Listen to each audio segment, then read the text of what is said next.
Le véritable bonheur n'est réel que s'il est partagé. Le véritable bonheur, tu l'as dans le vivre ensemble. Tu peux avoir des plaisirs solitaires sur certaines choses que tu peux faire, mais le vrai bonheur, le bonheur avec un grand B, il ne peut être possible qu'avec des frères et sœurs. Il ne peut être possible que lorsqu'il est partagé. Là où vous êtes, chers amis, le sang de Jésus me purifie de tout péché. En d'autres mots, peu importe ton passé, les actes mauvais que tu as commis, par ta repentance sous l'action du Saint-Esprit et l'œuvre de Christ, tu es purifié de tout péché. Tu vois donc, avoir l'attitude de l'épouse ne te donne pas des avantages seulement pour la vie à venir. Ça te donne les privilèges. Ça t'assure que ta vie sur la terre ne peut pas être comme les autres. Quand tu as le cœur de l'épouse bien-aimée, Dieu est engagé avec toi. Tu es peut-être dans la dépression ou tu es peut-être dans la peur de l'éternité. Moi, j'étais dans la peur de l'éternité. Je continuais à marcher sur mon chemin en me disant « Oh, j'attends encore un petit peu, j'ai le temps, je me convertirai, j'irai vers Dieu juste avant de mourir. » Mais le problème, c'est que tu ne sais pas si tu vas mourir ou pas.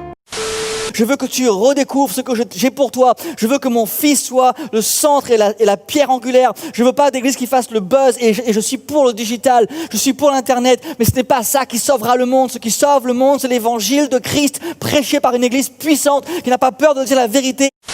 Je pense que dans le monde où on habite, c'est tellement important de comprendre et de saisir la puissance de ta voix. In everything we're facing, Dans tout ce à quoi on fait face, in all that is around tout us, ce qui nous entoure, that your voice, que ta voix, we would find our voice, que nous puissions trouver notre would voix, speak our que nous voice, puissions proclamer avec and would notre see voix God's kingdom come. et que nous puissions voir le règne de Dieu venir. Et je crois souvent que dans les projets de Dieu, Dieu nous appelle à en savoir suffisamment pour dire que c'est difficile, mais nous sommes appelés bien souvent à ne pas en savoir suffisamment pour dire que c'est impossible. Dieu nous montre qu'il peut se servir de mamans ordinaires et remplies d'imperfections pour faire des choses extraordinaires du moment que l'on s'abandonne à lui en reconnaissant que nous dépendons de lui. Je ne sais pas où vous en êtes, mais ce que je sais, c'est que de regarder trop l'Église et de plus vivre l'Église, ça peut être dangereux. Et moi, je dis, il est temps de se relancer, frères et sœurs, dans la passion que Jésus veut nous donner. Amen. Mais au moment où nous devenons son enfant, So as soon as we become, at that moment where we become his child, il veut que la vérité soit en nous. he wants the truth to be within us, to be found in us. Il veut mettre dans notre cœur un feu pour sa sainteté. Mais quand on prie, on manifeste le désir de renouer les relations avec Dieu. On reconnaît qu'il est souverain et on désire partager quelque chose avec lui. C'est comme ça qu'on le glorifie. Vous pourrez lire Romains 1,21 chez vous.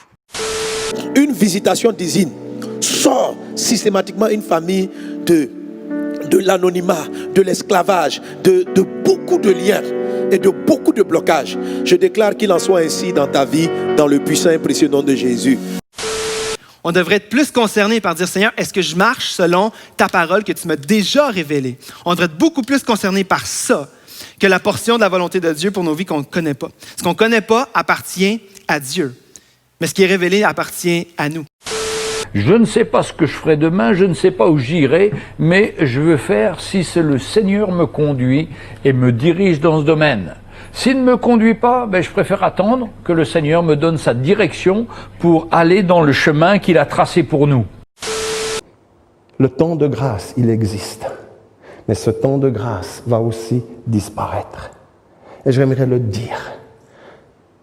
Nous voulons nous appliquer et ne pas faire de ce, comme Joël disait, cette grâce un prétexte de tout permettre. Et c'est vrai que c'est des temps particuliers. On est en plein déconfinement et on ne va pas oublier ce qu'on a gagné pendant ce confinement. On ne va pas oublier les temps qu'on a eus avec Dieu et ce qu'il a planté dans notre vie, ce qu'il a semé dans notre vie pendant ce temps. Porter sa croix, c'est accepter de donner sa vie de la même manière que Jésus l'a donnée. Au moment où nous portons notre croix, nous sommes déjà morts. Il n'y a plus d'issue possible. Nous avons renoncé au fait de pouvoir encore échapper à la mort. Alors qu'un cri est entendu dans les nations, je ne peux plus respirer, il faut communiquer le cœur de Dieu. Combattre et conquérir. Confronter, combattre et conquérir le péché de la partialité.